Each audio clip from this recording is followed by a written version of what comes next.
তো হ্যালো দোস্ত, আজ সকাল সকাল ঘুম থেকে উঠে রান্নাঘরে যেয়ে দেখলাম আলু ভাজা হয়েছে। তাই কি আলু ভাজা আর শশা কুচি দিয়ে সকালে মুড়ি খাওয়াটা কমপ্লিট করে কাঁধে ব্যাগ এবং সাইকেলটা সঙ্গে নিয়ে চলে গেছিলাম পড়তে। দুপুরে পড়া কমপ্লিট করে বাড়ি এসে দেখলাম আজ বিরিয়ানি আনা হয়েছে। তাই আর দেখে না লোভ সামলাতে পেরে টপ করে এক খামল মুখে পুরে দিলাম। তারপর বিকাল বিকাল নাগাদ চলে গেছিলাম আমাদের এখানে একটু মাঠের সাইডে। সেখানে যে আজকে মেঘটা খুবই সুন্দর দেখতে লাগছিল। এপাশে মেঘ উঠেনি, কিন্তু অপর সাইডে একদম কালো হয়ে মেঘটা উঠেছিল। হয়তো বৃষ্টি হতে পারে।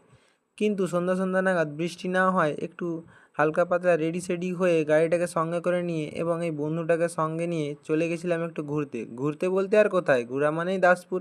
দাসপুরে এসে এক প্লেট মোমো খেয়ে তারপরে পাপড়ি চাট খেতে ইচ্ছা হতে হেঁটে হেঁটে সামনের দোকানে যাচ্ছিলাম পাপড়ি চাট খেতে। তারপরে এই দোকানটা দেখতে পেয়ে এখানে দাঁড়িয়ে টপ করে এক প্লেট পাপড়ি চাট নিয়ে দুজনে ভাগাভাগি করে সেটাকে খেয়ে যাচ্ছিলাম বাড়ির উদ্দেশ্যে। আজ ভাবলাম বকুলতলার সাইড দিয়ে বাড়ি যাই। তারপরে তারপরে সুন্দর লোকেশনটায় দাঁড়িয়ে খ্যাচ খ্যাচ খ্যাচ তিনটা ছবি তুলে চলে যাচ্ছিলাম বাড়ির দিকে।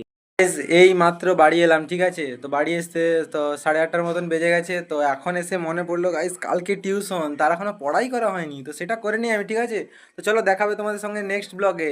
এই ব্লগটা এই পর্যন্তই। লাইক করো আর ফলো করো, ইউটিউব থেকে দেখলে সাবস্ক্রাইব করো।